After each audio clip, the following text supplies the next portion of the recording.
Hello, Tempo. How are you? Fine. And who are you? मुन्ना मिसिर विमाजन कनकहा लखनऊ से। हाँ, okay. तो हमसे जब बोली थी ना वही। हाँ, ये वो है। हम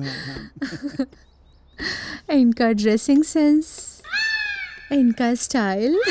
सुपर सुपर। आपको लगता है ये मेरे स्टैंडर्ड से कहीं मैच खाते हैं? आपको क्या लगता है कि मैं इनको दूल्हा बनाऊंगी? मैं तो इनको अपना नौकर भी ना बनाऊं। आपने बोला था लड़का हजारों में एक है। ये हजारों में एक लग रहे हैं। मैडम आपने हजारों में बोला था, मैं लाखों में एक लेके आया हूँ मैडम। वैसे एक बात कहे, हाँ, जवन कहताड़ू ना कमाल के कहताड़ू। कहताड़ू माने बोला ताड़ू। What is बोलताड़ू? आई मीन टोका ताड़ू। What is टोकताड़ू?